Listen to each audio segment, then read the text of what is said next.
सभी का स्वागत है मेरे चैनल जिसका नाम है मिसेस आर्मी क्लासेस और मैं हूँ स्मृति। मैं एक बार फिर लेकर आई हूँ आपका पार्ट 2। मैं आप सभी को चैप्टर नंबर 5 सीबीएसई क्लास 9 की साइंस बुक की chapter number 5 fundamental unit of life पढ़ा रही थी। इसका पार्ट 1 मैंने ऑलरेडी वीडियो बना रखा है, तो काइंडली उसको जाके देख लीजिएगा। ये आज मैं जो पढ़ाऊंगी वो पार्ट 2 पढ़ाऊंगी। लास्ट क्लास में मैंने आप सभी को न्यूक्लियस से पहले तक पढ़ाया था, सेल वॉल तक मैंने कंप्लीट किया था। तो आज मैं आपको न्यूक्लियस पढ़ाऊंगी, ठीक है। तो हम लोग देखते हैं न्यूक्लियस में क्या सब पढ़ना है हम सभी को। तो न्यूक्लियस क्या है, हम लोग ने लास्ट क्लास में पढ़ा था सेल के बारे, ठीक है। ये सेल चैप्टर है। तो सेल के बारे, सेल में क्या क्या पार्ट्स होते हैं। तो हमारा सेल मेम्ब्रेन होता है। सेकेंड हमने पढ़ा था सेल वॉल के बारे में। इवन हमने साइटोप्लाज्म के बारे में भी शायद पढ़ लिया था। यस, तो हमने पढ़ा था सेल वॉल के बारे में, सेल साइटोप्लाज्म के बारे में, और पढ़ा था सेल मेम्ब्रेन के बारे में, ठीक है। साइटोप्लाज्म बाकी है हमारा। हमने पढ़ा था सेल वॉल, सेल मेम्ब्रेन, और आज हम लोग न्यूक्लियस पढ़ेंगे, ठीक है। ये थर्ड पार्ट है, थर्ड फीचर है। इसके बाद हम लोग साइटोप्लाज्म पढ़ेंगे और बाकी का जो भी ये चैप्टर में हमारा कंटेंट है मैं उसे कंप्लीट करने का कोशिश करूंगी, ठीक है। तो हमारा न्यूक्लियस क्या होता है, एक बहुत इंपॉर्टेंट चीज है हमारे सेल में, जिसको हम लोग न्यूक्लियस बोलते हैं, ठीक है। इसको हम लोग न्यूक्लियस बोलते हैं। मान लीजिए कि ये न्यूक्लियस है, तो क्या लिखा है, the nucleus has a double layered covering called nuclear membrane. ये न्यूक्लियस है, इसका डबल लेयर कवरिंग है।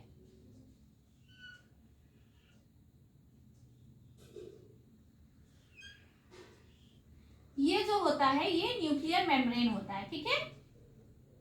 आप सभी को समझ में आ रहा होगा। इसको हम लोग बोलते हैं न्यूक्लियर मेम्ब्रेन, ठीक है। अब क्या दिखा, the nuclear membrane has pores which allow the transfer of material from inside the nucleus to its outside. मतलब ये जो हमारा न्यूक्लियर मेम्ब्रेन है, इसमें पोर्स है, मतलब पोर्स मतलब छेद टाइप के हैं, ताकि इससे जो मटेरियल है वो आर पार हो सके, मतलब फ्लो कर सके, ठीक है, inside and outside of the nucleus. तो ये जो पोर्स है इसके कारण मटेरियल इन एंड आउट होते हैं। इस न्यूक्लियर मेम्ब्रेन में पोर्स है, ठीक है। The nucleus contains chromosomes which are visible as rod-shaped structures only when the cell is about to divide. मतलब इसके न्यूक्लियस के अंदर अब क्या है, न्यूक्लियस के अंदर हमारा क्रोमोसोम है जो कि रॉड लाइक स्ट्रक्चर है, इस टाइप का स्ट्रक्चर है, ठीक है। इसको हम लोग क्रोमोसोम बोलते हैं। क्या बोलते हैं, क्रोमोसोम्स। ये न्यूक्लियस के अंदर पाया जाता है, ओके। ये जो रॉड शेप स्ट्रक्चर्स है, क्रोमोसोम्स है, ये कब विजिबल होते हैं, ओनली जब ये सेल डिवाइड होने वाला होता है। ये जो पार्ट है ये सेल का पार्ट है, ठीक है। सेल के अंदर न्यूक्लियस है, न्यूक्लियस में न्यूक्लियर मेम्ब्रेन है, न्यूक्लियस के अंदर क्रोमोसोम्स है। तो ये जो क्रोमोसोम्स कब विजिबल होता है, जब ये सेल वापस से डिवाइड होगा, ठीक है। इसका डिवीजन के बारे में हम आगे चैप्टर में पढ़ेंगे, okay. Chromosomes contain information for inheritance of characters from parents to next generation in the form of DNA. What is DNA? ये क्रोमोसोम्स जो है, क्रोमोसोम्स एक बहुत इंपॉर्टेंट पार्ट है न्यूक्लियस का। इसमें क्या रहता है, इंफॉर्मेशन रहता है। जो हम लोग बोलते हैं ना कि बच्चों में ये इसके मम्मी का गुण इसमें आया है, इस बच्चे में, इस पेरेंट का गुण इस बच्चे में आया है, ये मम्मी से सीखा है, मम्मी का गुण है। तो ये जो हमारा जो इनहेरिटेंस होता है वो किसके बदौलत होता है, क्रोमोसोम। क्रोमोसोम में क्या होता है, डीएनए होता है, ठीक है। डीएनए क्या है, deoxyribonucleic acid, okay. Deoxyribonucleic acid. इस डीएनए के कारण हमें पता चलता है कि पेरेंट्स से क्या इनहेरिटेंस हुआ है, ठीक है। इंफॉर्मेशन देना है। अब ये क्रोमोसोम क्या चीज से बना है, इसका कॉम्पोजिशन क्या है, ये बना है डीएनए एंड प्रोटीन से। तो इसके अंदर डीएनए है और प्रोटीन है, ठीक है। ये डीएनए है। क्रोमोसोम किसका क्या क्या है कंटेंट, एक डीएनए है और एक प्रोटीन है, ठीक है। तो ये हमारा क्रोमोसोम के अंदर पता रहता है। DNA molecules contains the information necessary for constructing and organizing cells. Functional segments of DNA are called genes. DNA का जो फंक्शनल सेगमेंट्स है, इसका जो सेगमेंट्स है, सिंपल वर्ड्स में आप जानिए इसके सेगमेंट्स को क्या बोलते हैं? जीन्स।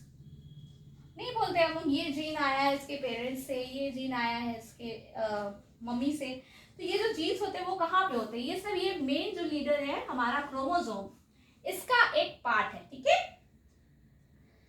फिर क्या लिखा आगे? In a cell which is not dividing this DNA is present as part of chromatin material. अब देखिए, ये जो क्रोमोसोम है तभी विजिबल है जब ये सेल डिवाइड होता है, ठीक है। अगर ये सेल डिवाइड नहीं होता है तो ये डीएनए कहाँ रहता है? इसका कोई तो प्लेस होगा ना। तो ये एग्जिस्ट करता है as chromatin material, okay. When the cell is not going to divide, तो दो पार्ट्स हो गया, ठीक है। व्हेन, आप सभी को ये क्लियर होगा, ये काफी इंपॉर्टेंट फिगर है, डायग्राम मैंने जो डायग्रामेटिक फॉर्म में या फ्लो चार्ट के फॉर्म में आपको एक्सप्लेन किया है। तो अगर आप इसे नोट करना चाहते हैं तो kindly note it, otherwise I will rub it, okay. तो मैं इसे और आगे आपको बताती हूँ।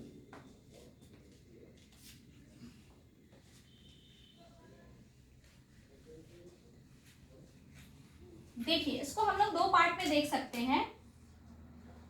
When the cell is going to divide, okay, and when the cell is not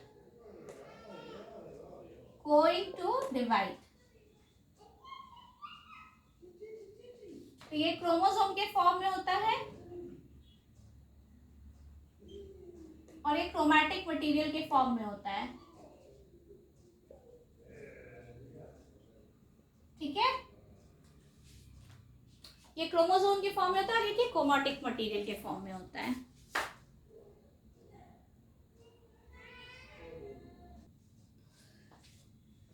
ये जो क्रोमोसोम है वो रॉड शेप स्ट्रक्चर है, ठीक है।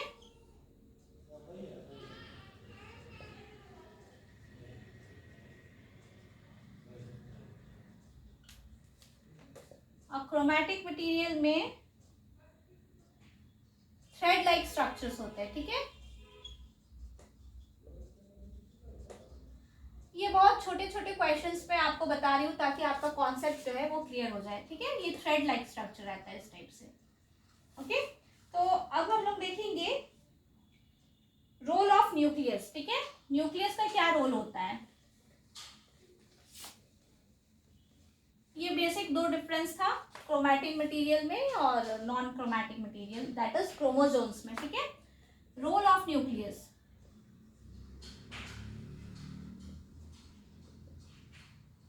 न्यूक्लियस का क्या रोल है? न्यूक्लियस एक बहुत ही इंपॉर्टेंट रोल करता है सेल्यूलर में, ठीक है, सेल में, cellular reproduction. The main role of nucleus is cellular reproduction. तो मैं इसको पॉइंट्स के फॉर्म में लिख देती हूँ, ठीक है। plays a central role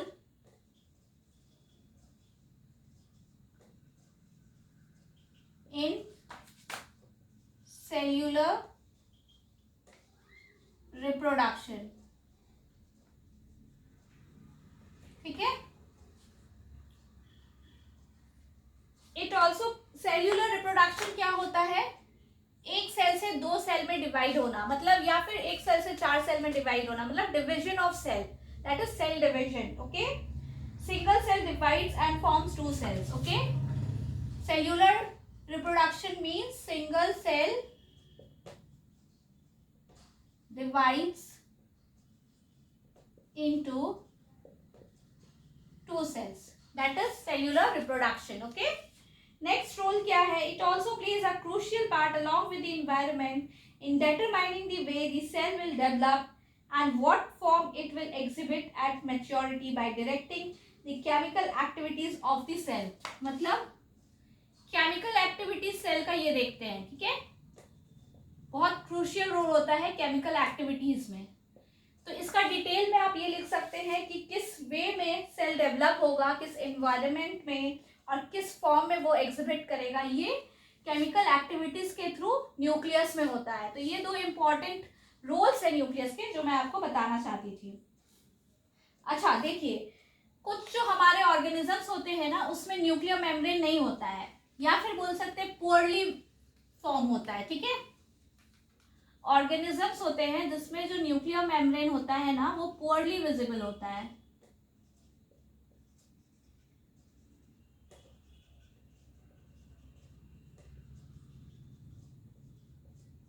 या फिर आप बोल सकते हैं कि पुअरली डिफाइंड होता है। इसके कारण जो न्यूक्लियर रीजन जो पुअरली डिफाइंड होता है, उस पुअरली डिफाइंड न्यूक्लियर रीजन को हम लोग न्यूक्लियॉइड बोलते हैं। ठीक है,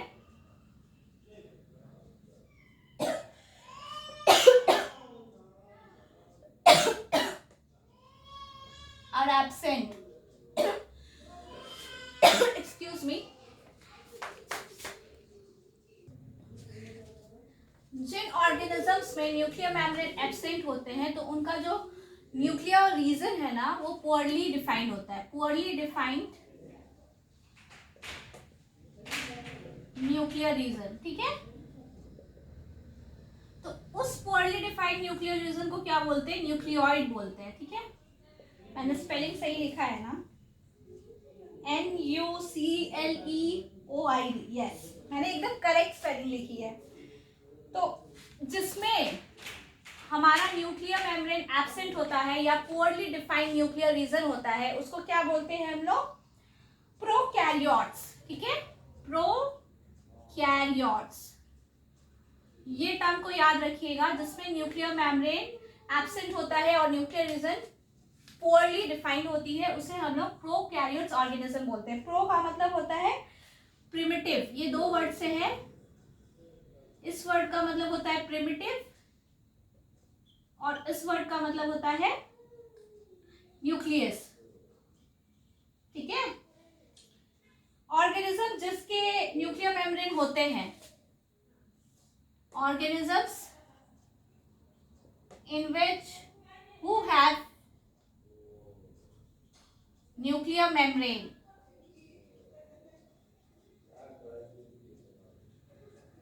यूकैरियोट्स बोलते हैं। ठीक है, इसको स्पेल कैसे करेंगे? यूकैरियोट्स लिखेंगे, लेकिन ये स्पेलिंग है। ठीक है, तो इनमें जो ऑर्गेनिजम्स होते हैं इनमें न्यूक्लियर मेम्ब्रेन प्रेजेंट होता है, इनमें एब्सेंट होता है। प्रोकैरियोट्स मींस प्रिमिटिव या प्राइमरी। ठीक है, तो प्रोकैरियोट का एग्जाम्पल हम लोग लिख सकते हैं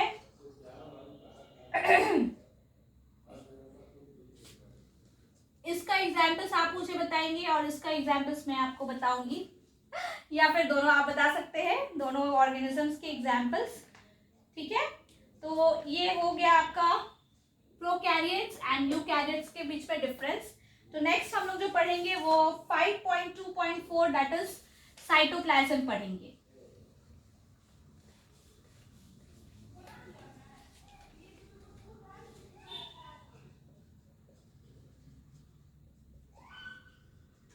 तो साइटोप्लाज्म क्या होता है? जो फ्लूइड कंटेंट होता है प्लाज्मा मेम्ब्रेन के अंदर उसको बोलते हैं साइटोप्लाज्म। देखिए, ये हमारा प्लाज्मा मेम्ब्रेन हो गया या फिर सेल मेम्ब्रेन हो गया। ठीक है, कुछ भी बोल सकते हैं आप। मैंने आपको लास्ट क्लास में इसके बारे में पढ़ाया था। इसके अंदर मान लीजिए न्यूक्लियस है। ठीक है, इसके अंदर लिक्विड जो है वो साइटोप्लाज्म बोला जाता है। ठीक है, it also contains specialised cell organelles. Each cell organelle performs a specific functions. देखिए, अब ये जो सेल ऑर्गेनल्स है वो कहाँ रहते हैं? इन साइटोप्लाज्म के अंदर। ठीक है,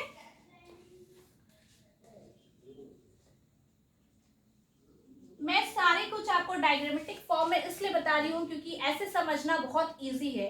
अगर आप ऐसे नहीं समझेंगे तो हो सकता है कि आप थोड़े दिन बाद, कुछ घंटों बाद आप भूल जाए। लेकिन if you remember like this method, by this method, in this way, anything, आप कुछ भी बोल सकते हैं, इस वे में आप पढ़ते हो या इस मेथड से आप पढ़ते हो तो आपको ज़्यादा टाइम तक याद रहेगा, आपको कॉन्सेप्ट क्लियर रहेगी, आपको पता रहेगा इसके अंदर क्या होता है, इसके अंदर क्या होता है, इसका फंक्शन क्या होता है। तो इसलिए मैं सारा कुछ डायग्रामेटिक फॉर्म में बता रही हूँ। ठीक है, तो सेल ऑर्गेनल्स होता है, ठीक है। तो ये सेल ऑर्गेनल्स का स्पेसिफिक फंक्शन होता है। ईच सेल ऑर्गेनल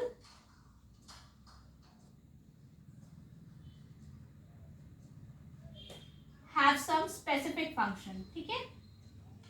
यहां तक सभी को समझ में आ गया। प्लाज्मा मेम्ब्रेन के अंदर साइटोप्लाज्म होता है। साइटोप्लाज्म क्या होता है? लिक्विड या फ्लूइड कंटेंट जो होता है प्लाज्मा मेम्ब्रेन के अंदर, उसको साइटोप्लाज्म बोलते हैं। और इस साइटोप्लाज्म में हमारे सेल ऑर्गेनल्स रहते हैं जो कि स्पेसिफिक फंक्शंस परफॉर्म करते हैं, ठीक है। आगे हम लोग देखते हैं। अब हम लोग पढ़ेंगे सेल ऑर्गेनल्स के बारे में, ठीक है, डिटेल में।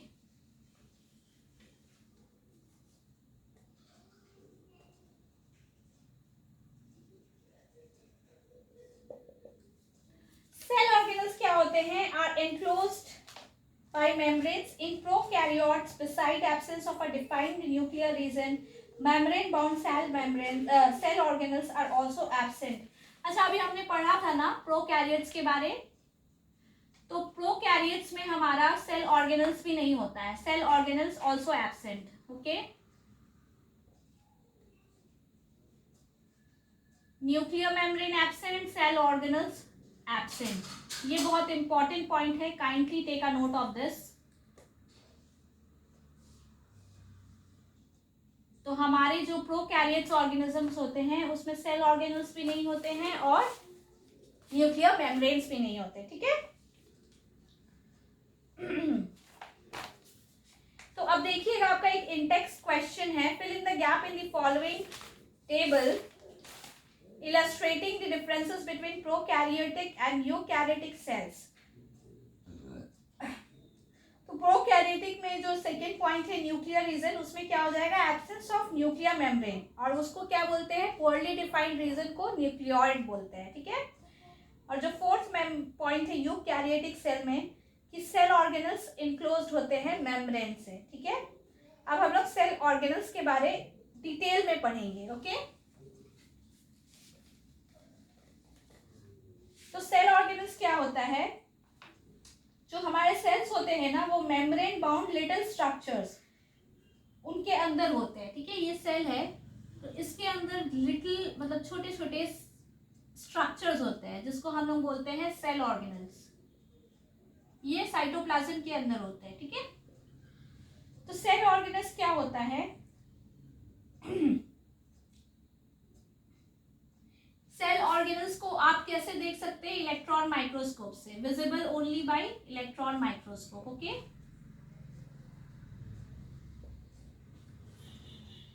Some important examples of cell organelle which we will discuss now are endoplasmic reticulum, Golgi apparatus, lysosomes, mitochondria and plastids. They are very important because they carry out some very crucial. तो cell organelles के बारे में हम लोग क्या क्या पढ़ेंगे? देखिए, every cell has a cell membrane around it to keep its own contents separate from the external environment. Large and complex cells different types की एक्टिविटीज करते हैं जिसको ऑर्गेनल्स बोलते हैं, ठीक है। लिटिल स्ट्रक्चर और ऑर्गेनल्स। तो हम लोग पहला पढ़ेंगे एंडोप्लाज्मिक रेटिक्यूलम। ये भी एक तरह का आपका क्या है? सेल ऑर्गेनल है, ठीक है। तो ये सारी चीज हम लोग डिटेल में पढ़ेंगे। तो मैं इसे शॉर्ट फॉर्म में ER लिखती हूँ रेफर करने के लिए, ओके। तो देखिए, there are two types of, ये कैसा दिखता है? ये लॉन्ग ट्यूब्स की जैसा लगता है या फिर बैग्स के जैसा लगता है। हमारा जो डायग्राम है फिगर 5.5 एनिमल सेल का, उसमें अच्छे से दिया हुआ है कि हमारा जो एंडोप्लाज्मिक रेटिक्यूलम है वो किस टाइप का दिखता है, ठीक है। तो ये दो टाइप के होते हैं, rough endoplasmic reticulum and smooth endoplasmic reticulum, ठीक है। ये दो टाइप के हैं। रफ क्यों? क्योंकि ये रफ लुक होता है इनका, सरफेस में ये रफ दिखते हैं। Looks under a microscope because it has particles called ribosomes attach to its surface. इनके सरफेस पे राइबोसोम्स अटैच होते हैं, ठीक है। Ribosomes are attached to its surface. इनके सरफेस पे राइबोसोम्स अटैच होते हैं। मैं इसे अच्छे से आपको बताती हूँ RE और AA में डिफरेंसेस क्या है, ठीक है। Rough endoplasmic reticulum and smooth endoplasmic reticulum. Rough endoplasmic reticulum, smooth endoplasmic reticulum. तो इसको रफ क्यों बोलते हैं? क्योंकि इसका जो पार्टिकल्स होता है कॉल्ड राइबोसोम्स, वो सरफेस पे अटैच्ड होता है, तो इसीलिए रफ दिखता है due to its rough look. Okay, इसका जो लुक है वो रफ है, इसके कारण इसको रफ एंडोप्लाज्मिक रेटिकुलम बोलते हैं। देखिए, ये जो राइबोसोम्स है वो सारे एक्टिव सेल्स में प्रेजेंट होता है और ये प्रोटीन मैन्युफैक्चर करता है। ठीक है, प्रोटीन मैन्युफैक्चर कौन करता है? राइबोसोम्स करता है। ठीक है, और आगे क्या फंक्शन है? अब देखेंगे स्मूथ एंडोप्लाज्मिक रेटिकुलम, ये क्या करता है? ये हेल्प करता है मैन्युफैक्चरिंग ऑफ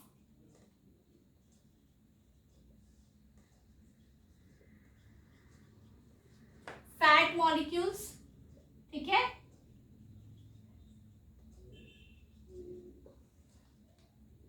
फैट मॉलिक्यूल्स में ये हेल्प करता है, लिपिड्स में, जो कि सम सेल के फंक्शन के लिए बहुत इंपॉर्टेंट है।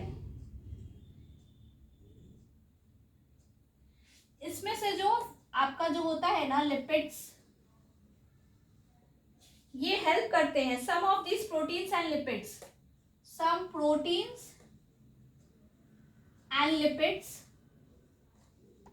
किस चीज में हेल्प करते हैं? हेल्प करते हैं सेल मेम्ब्रेन बनाने में। Okay, help in manufacturing cell membrane. उसको क्या बोलते हैं? प्रोसेस को क्या बोलते हैं? बहुत इंपॉर्टेंट पॉइंट है, kindly take a note of this. उस प्रोसेस को बोलते हैं मेम्ब्रेन बायोजेनेसिस। Membrane biogenesis. ठीक है, ओके। अब देखिए फंक्शंस ऑफ एंडोप्लाज्मिक रेटिकुलम, ये तो फंक्शंस हो गया आपकी आरईआर का और एसईआर का, और भी इसका फंक्शंस होता है, वो काइंडली आप बुक से पढ़ लीजिए। मैंने आपका मेन फंक्शन बता दिया प्रोटीन मैन्युफैक्चर में। मेन और जो इसका फंक्शन होता है एंडोप्लाज्मिक रेटिकुलम का, वो क्या होता है वो अभी हम लोग देखेंगे। ठीक है,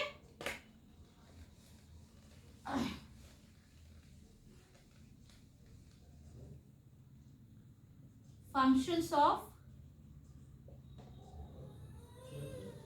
ईआर। ईआर, ठीक है। पहला जो फंक्शन होता है, serve as channels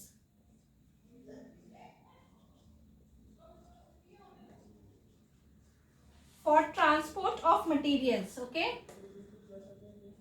transport materials के ट्रांसपोर्ट के लिए जो ईआर होते हैं वो चैनल की तरह काम करते हैं। ठीक है, किस टाइप के मटेरियल्स? Proteins, specially proteins.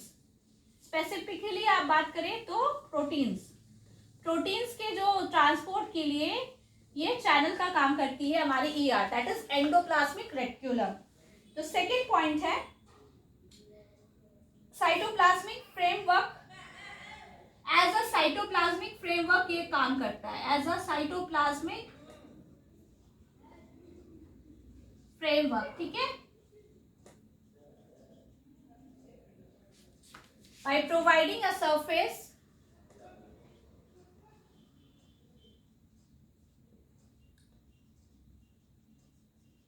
एक सरफेस प्रोवाइड करता है एंडोप्लाज्मिक रेटिकुलम। ठीक है, for some of the biochemical activities of the cell, for some of the biochemical activities of the cell. ठीक है, पहला जो फंक्शन है एंडोप्लाज्मिक रेटिकुलम का वो क्या है? As a channel for transport of material, specifically that is proteins. Okay, the second function is as a cytoplasmic framework by providing a surface for some of the biochemical activities of the cell. Okay, तो अब हम लोग next जो पढ़ेंगे वो Golgi apparatus के बारे में पढ़ेंगे।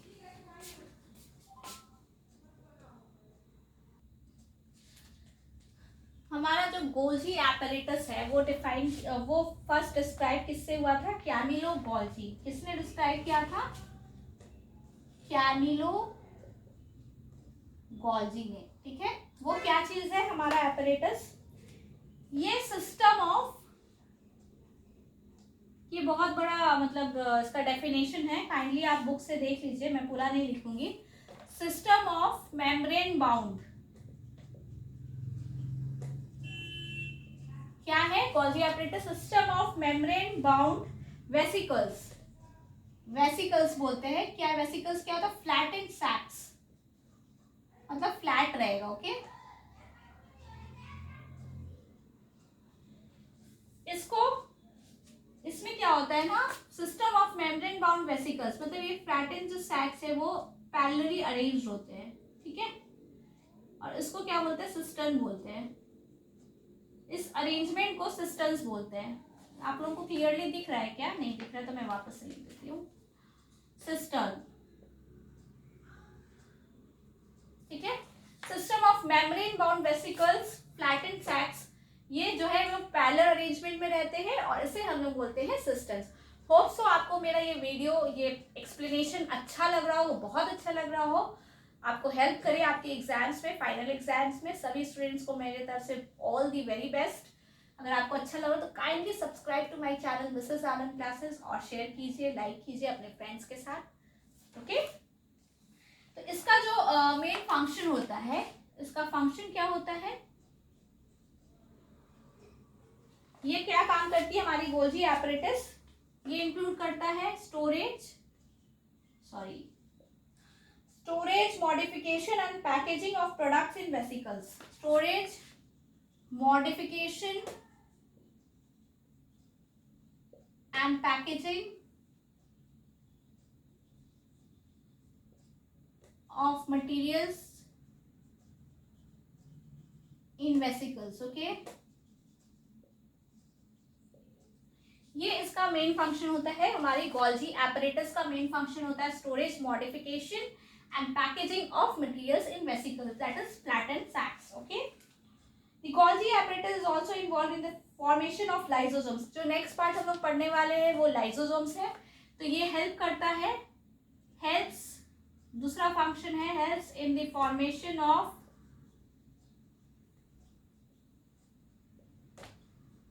Lysosomes. Okay,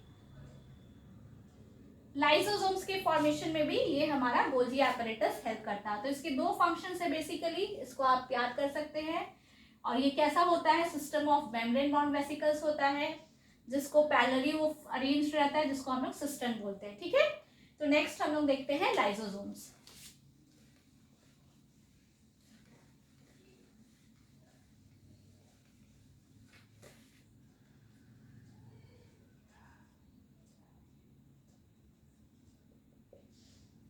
lysosomes. Okay,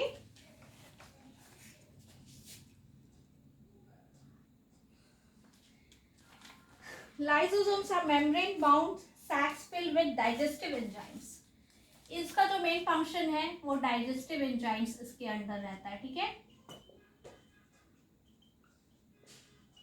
lysosomes. Okay, lysosomes are a kind of waste disposal system of the cell. These help to keep the functions, देख लीजिए, kind of waste disposal system of the cell। waste disposal system हमारा cell का, देखिए सारे organisms का waste disposal system होता है, तो सेल भी एक हमारा लाइफ है, उसी से तो सारा हम लोग ऑर्गेनिजम्स बने हुए हैं।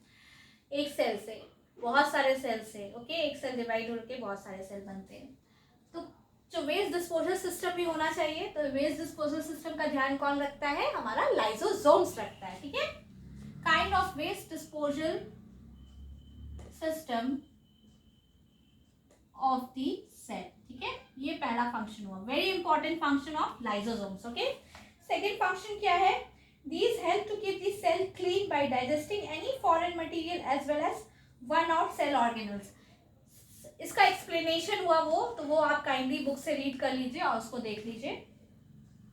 Foreign materials entering the cell such as bacteria or food as well as organelles end up in the lysosomes which break complex substances into simple substances। ये क्या करता है? Breaks complex substances into simple substances. Okay,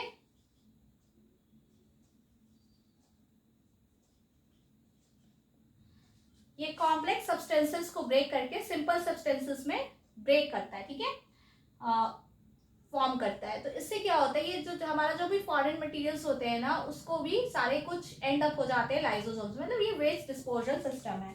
देखिए एक बहुत important चीज है, मैं इंपॉर्टेंट पॉइंट लिखाना चाहूंगी आपको। Lysosomes are able to do this because they contain powerful digestive enzymes capable of breaking down all organic material.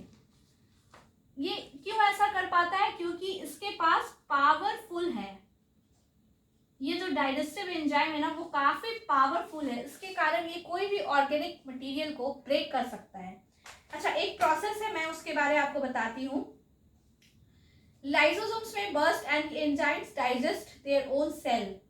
देखिए लाइसोसोम्स को हम लोग, one second, wait a minute, lysosomes को हम लोग क्या बोलते हैं? सुइसाइड बैग्स भी बोलते हैं। क्यों बोलते हैं?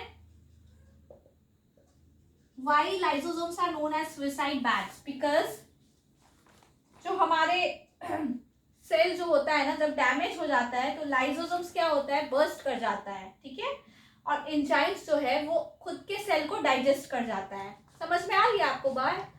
जैसे बोलते हैं ना खुद को खाना, तो उस टाइप से वो खुद को ही खा लेता है। हम सुसाइड करते तो मतलब खुद को मार देते हैं। इन सिमिलर वे जो हमारे डैमेज सेल होता है ना, तो क्या करते हैं, उसके अंदर हमारे लाइसोसोम्स है, और लाइसोसोम्स के अंदर हमारे डाइजेस्टिव सेल्स है, एंजाइम्स है, सॉरी। तो ये डाइजेस्टिव एंजाइम्स जो होते हैं वो क्या करते हैं? वो सेल को खा जाते हैं। तो इसीलिए these are popularly known as suicide bags. Very important question, ये तो आपके एग्जाम्स में पूछ ही सकते हैं या यूनिट टेस्ट में भी पूछा गया होगा, तो ये काफी इंपॉर्टेंट है, ठीक है। अब हम लोग नेक्स्ट टॉपिक जो देखेंगे वो माइटोकॉन्ड्रिया का देखेंगे। ओके,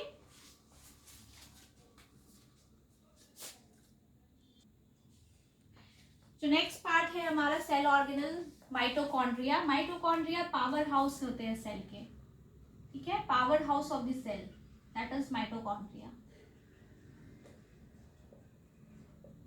इसके दो मेम्ब्रेन होते हैं, ठीक है। जो आउटर मेम्ब्रेन होता है, to membranes, okay,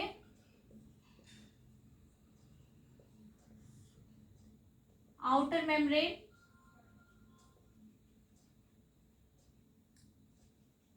inner membrane.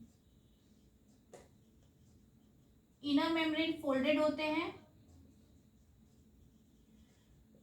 Okay, outer membrane porous होते हैं। ऑल्सो आपको ये जो मैंने फ्लो चार्ट बनाया वो दिख रहा हो, काफी इंफॉर्मेटिव है ये फ्लो चार्ट। आप चाहे तो इसे कॉपी भी कर सकते हैं अपने नोटबुक में, और आप बाद में आपको लर्न करने में या रिवाइज करने में ये बहुत ज़्यादा हेल्प करेगा आप सभी को, ठीक है। तो the folds increase surface area for ATP, the energy required for various chemical activities needed for life is released by mitochondria in the form of ATP. देखिए जो माइटोकॉन्ड्रिया पावर हाउस है, तो एनर्जी जो भी रिक्वायर्ड होता है, energy required power house क्यों है? क्योंकि ये एनर्जी रिक्वायर्ड सारे केमिकल एक्टिविटीज के लिए ये देता है। किस फॉर्म में? एटीपी के फॉर्म में। What is ATP? Adenosine triphosphate, okay, adenosine triphosphate, इस फॉर्म में ये केमिकल रिलीज करता है, ठीक है, आप सभी को दिख रहा होगा। ATP is known as the energy currency of the cell. It is known as the energy currency of the cell, ठीक है। Adenosine triphosphate is known as the energy currency of the cell.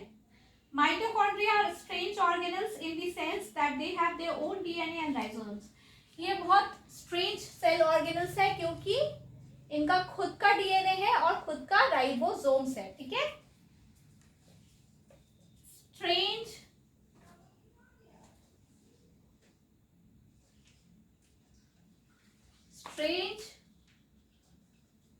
Cell organelles क्यों है strange? क्योंकि इनका खुद का DNA है and ribosomes है, ठीक है। इसलिए ये स्ट्रेंज है। ओके, प्लास्टिड्स, नेक्स्ट हमारा प्लास्टिड्स है। आप सभी को समझ में आया होगा।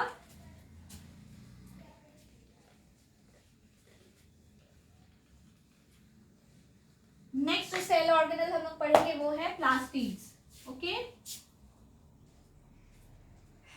तो हमारा प्लास्टिड्स में क्या है, plastids are present only in plant cells. जो हमारा प्लास्टिड्स है, इंपॉर्टेंट पॉइंट है, these are present only in the plant cells, not in the animal cells. Okay, तो ये जो है हमारे प्लांट सेल्स में होते हैं। Plastids only present in plant sales. Okay, ये दो टाइप के होते हैं, ठीक है। पहला टाइप का होता है coloured plastids called chromoplast,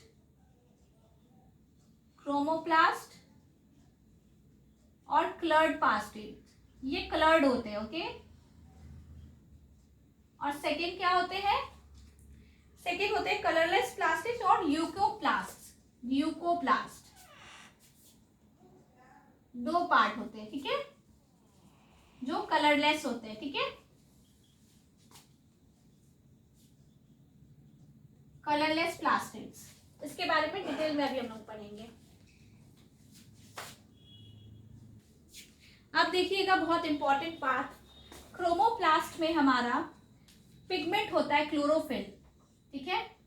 chromoplast के अंदर पिगमेंट होता है जिसको बोलते हैं क्रोमोफिल। ध्यान से सुनिएगा सभी को, क्या बोलते हैं, क्लोरोफिल। ओके, ये जो क्लोरोफिल है हमारा, ये क्या काम करता है, ये क्रोमोप्लास्ट बोलते हैं इसको।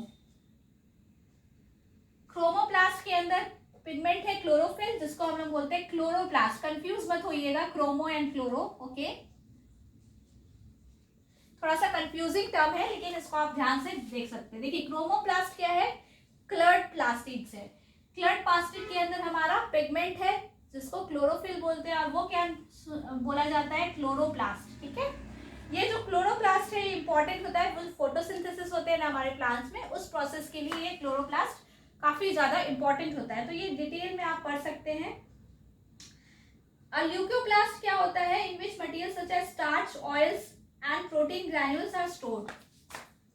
इसमें क्या होता है, स्टोरेज होता है, स्टोरेज ऑफ ल्यूकोप्लास्ट में स्टार्च, ऑयल, ये सब स्टोरेज होता है, ठीक है।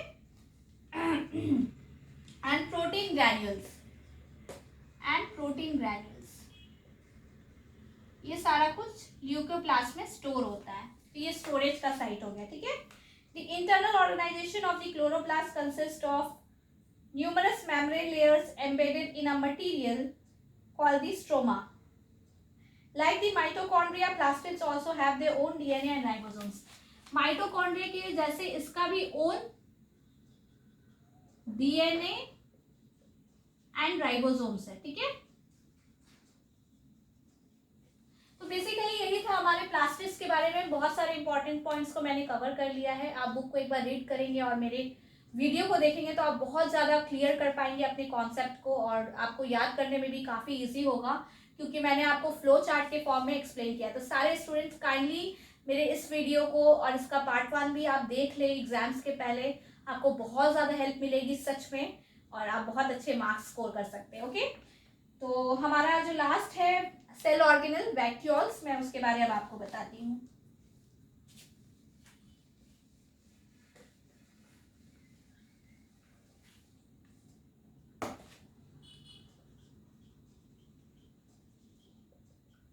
ठीक है, वैक्यूल्स क्या होता है, vacuoles are storage sacs for solid or liquid contents. Vacuoles are small sized in animal cells while plant cells have very large vacuoles. Vacuoles क्या होते हैं, स्टोरेज सैक्स होते हैं, ठीक है। बेसिकली ये स्टोरेज एरिया है किसके लिए, सॉलिड एंड लिक्विड के लिए, excuse me, for solid and liquid content. Okay, ये स्टोरेज सैक है, ठीक है। हमारे जो एनिमल में होते हैं, एनिमल सेल और हमारा प्लांट सेल, ठीक है।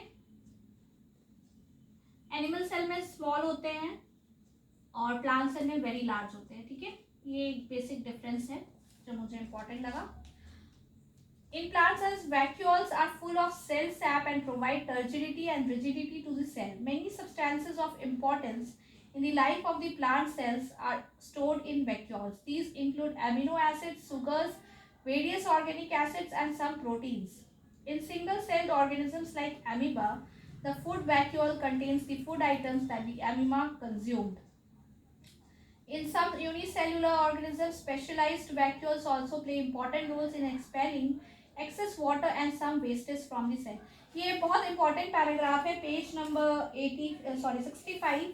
इसका जो फर्स्ट पैराग्राफ है राइट साइड पोर्शन में काफ़ी इंपॉर्टेंट है, तो मैं इतना ज़्यादा लिख नहीं सकती यहाँ पे। पर एक चीज़ है कि ये जो है प्लांट सेल में ये जो वैक्यूल्स है वो क्या क्या फंक्शन करता है, टर्जिडिटी प्रोवाइड करता है, रिजिडिटी प्रोवाइड करता है, ठीक है, सेल को, प्लांट सेल को ये टर्जिडिटी एंड रिजिडिटी प्रोवाइड करता है। बहुत सारे जो इम्पोर्टेंस लाइफ के जो इम्पोर्टेंस होते हैं सब्सटेंसेस वो वैक्यूल्स में स्टोर रहते हैं, जैसे एमिनो एसिड्स,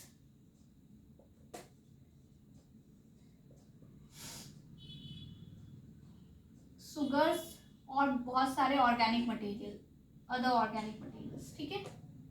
तो ये एक बहुत इम्पोर्टेंट पॉइंट है वैक्यूल्स के लिए, ठीक है। अब हमारा कुछ इंटेक्स्ट क्वेश्चन आता है। Can you name the 2 organelles we have studied that contain their own genetic material? Yes, we can name them. Can you name them? We have studied just now the 2 materials, 2 organelles क्या क्या है जिसके own DNA, own क्या बोल रहे हैं, own genetic material रहता है। अभी हमने पढ़ा माइटोकॉन्ड्रिया, इसके खुद डीएनए और राइबोसोम्स होते हैं, एंड प्लास्टिड्स, इसके भी खुद के डीएनए एंड राइबोसोम्स होते हैं, ठीक है। तो इनका खुद का जेनेटिक मटेरियल होता है। Second question, if the organisation of a cell is destroyed due to some physical or chemical influence, what will happen?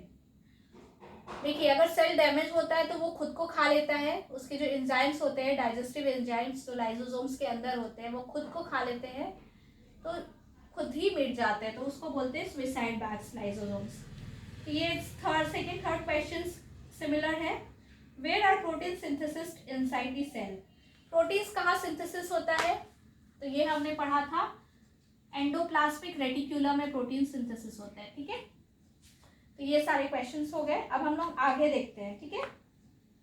Each cell thus acquires its structure and ability to function because of the organization of its membrane and organelles in specific ways. The cell does have a basic structure organization. This helps the cell to perform functions like respiration, obtaining nutrition, and clearing of waste material or forming new proteins. Thus, the cell is the fundamental structure unit of living organisms. It is also the basic unit of life. क्यों हम लोग cell को बोलते हैं basic unit of life या structural unit of life या fundamental unit of life? क्योंकि जो हमारा सेल है वो सारे बेसिक फंक्शंस कर सकता है। जैसे ये पैराग्राफ बहुत बहुत इंपॉर्टेंट है, उनका एक स्पेसिफिक स्ट्रक्चर होता है, उनका एक स्पेसिफिक स्ट्रक्चर ऑर्गेनाइजेशन होता है जो हेल्प करता है सेल को रेस्पिरेशन करने में, एक्सक्रीशन करने में, न्यूट्रिशन ऑब्टेन करने में। तो इस सब के वजह से जो सेल है, इसीलिए कहा जाता है सेल को the basic unit or the fundamental unit, structural unit of life, which is the cell. Okay, तो अब हमारा लास्ट पार्ट इस चैप्टर का हम लोग आज कवर करेंगे और इस वीडियो में ये चैप्टर एंड हो जाएगा। इसके बाद मैं नेक्स्ट चैप्टर आप सभी के साथ लेकर आऊंगी, सेल डिवीजन। तो सेल डिवीजन एक बहुत इंपॉर्टेंट पार्ट है।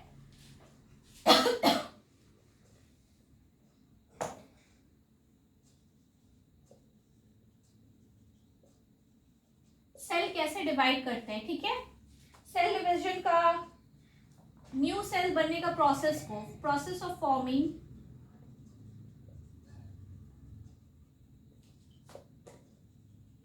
न्यू सेल्स, सेल डिवीजन बोलते हैं, ठीक है। ये सेल डिवीजन कैसे होता है? सेल डिवीजन 2 टाइप्स के होते हैं। इस प्रोसेस को हम लोग क्या बोलते हैं? माइटोसिस बोलते हैं। सेल डिवीजन के प्रोसेस को क्या बोलते हैं? माइटोसिस। ये एक इंपॉर्टेंट टर्म है, ओके। देखिए, the cell process of cell division by which most of the cells divide is called mitosis. In this process each cell called mother cell. Mother cell जो होती है ना, वो 2 आइडेंटिकल डॉटर सेल में form होती है. ठीक है, mother cell 2 identical daughter cell.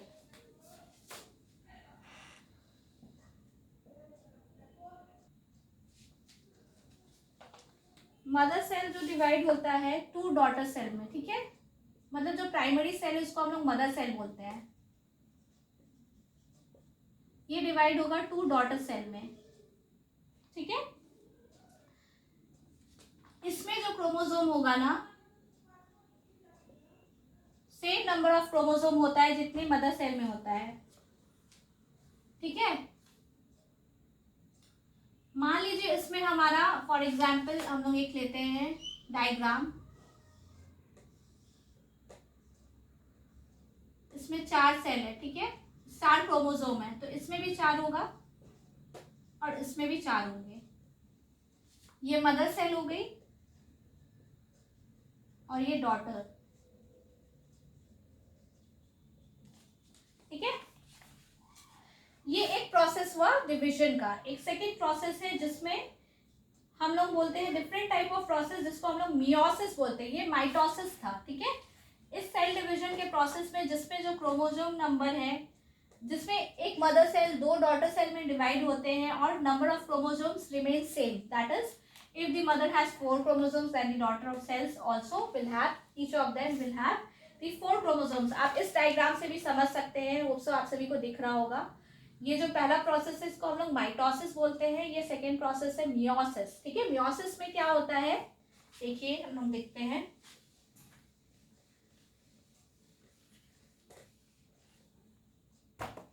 Meiosis में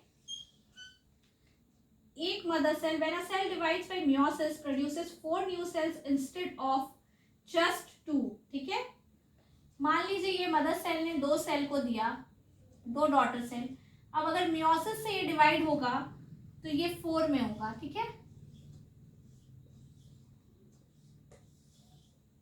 और इसमें हाफ नंबर ऑफ क्रोमोसोम्स होता है. मान लीजिए इसमें 4 है तो इसमें 2 होगा, इसमें 2 होगा, इसमें 4 है, इसमें 2 होगा, इसमें 2 होगा. मतलब the daughter cells have half the number of chromosomes as that of the mother. ठीक है, when a cell divides by meiosis produces 4 new cells instead of just 2. The new cells only have the half number of chromosomes. ठीक है, तो ये meiosis process है. मैं spelling right लिख रही हूँ, MEIO. हाँ, ठीक है, ये meiosis process of cell division है.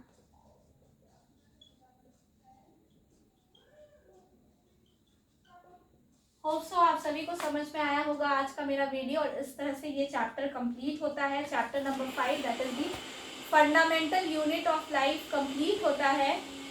तो होप सो आप सभी को बहुत अच्छा लगा हो. तो kindly watch the whole video and subscribe to my channel Mrs Anand classes. और मैं फिर एक चैप्टर लेके आप सभी के साथ आऊँगी नेक्स्ट वीडियो में. Okay, thanks for watching my video. Bye bye, take care.